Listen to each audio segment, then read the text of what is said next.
नमस्कार शेतकरी मित्रांनो, मी आपला हवामान अभ्यासक अभिषेक खेरडे आणि मेघवार्ता चॅनलवर आपल्या सर्वांचे स्वागत करत आहे। तर बघा शेतकरी मित्रांनो, आज आहे 24 मे 2026। तर आपण आजपासून पुढील अंदाज बघूया। तर शेतकरी मित्रांनो, बघा काय होतंय की विदर्भामध्ये आणि तसेच जळगाव जिल्ह्यामध्ये वाऱ्यांची जी गती आहे ती भरपूर प्रमाणात आहे।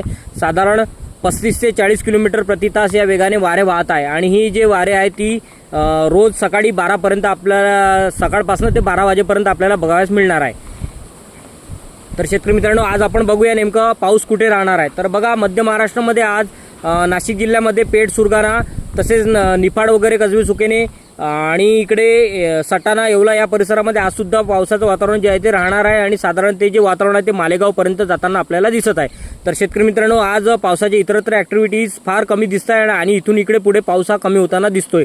तर बघा, इकडे पुणे जिल्ह्यामध्ये जुन्नर वगैरे परिसरामध्ये तसेच साताऱ्याच्या वाई वगैरे परिसरामध्ये, इकडे कोकण, आपलं कोयना वगैरे याच्या भागामध्ये पावसाला ॲक्टिव्हिटीज दिसत आहेत। तसेच कोल्हापूरचा जो दक्षिण भाग आहे या भागामध्ये आपल्याला हलकंसं वातावरण जे आहे ते दुपारनंतर आणि सोलापूर जिल्ह्याच्या काही भागामध्ये वातावरण जे आहे ते दुपारनंतर बिघडताना दिसणार आहे। तर शेतकरी मित्रांनो, बघा आजपासून जो आहे तो आपला अंदाज आहे की पाऊस आता कमी होताना दिसतोय आणि साधारण बघा, जो आपण मान्सूनपूर्व पाऊस सांगितलेला होता आणि सर्वांनी जो सांगितलेला होता की मेच्या शेवटच्या आठवड्यामध्ये पाऊस होणार आहे, तो फार कमी होताना दिसतोय। शेतकरी मित्रांनो, हा जो पाऊस आहे तो फक्त कोकण किनारपट्टी, घाटमाथा तसेच दक्षिण महाराष्ट्र या भागापुरताच मर्यादित दिसतोय आणि एखाद दोन ठिकाणी स्थानिक वातावरणामध्ये राज्यामध्ये तो पाऊस पडू शकतो।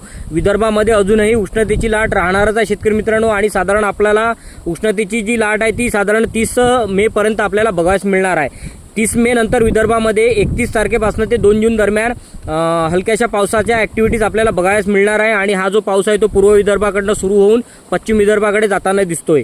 हा जो पाऊस आहे तो सर्वत्र नसणार आहे शेतकरी मित्रांनो, म्हणून हा अंदाज लक्षात घ्यायचा आहे।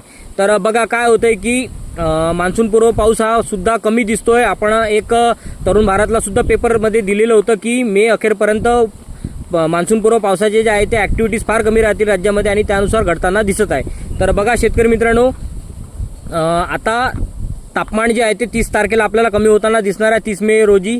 तर म्हणून हा अंदाज लक्षात घ्यायचा आहे आणि आपण आज जो पावसाचा अंदाज दिलेला आहे तो फक्त ठराविक ठिकाणीच होणार आहे, फार इतरत्र असा पाऊस होणार नाही आणि उद्यापासून पावसामध्ये आपल्याला कमी बघायला मिळणार आहे।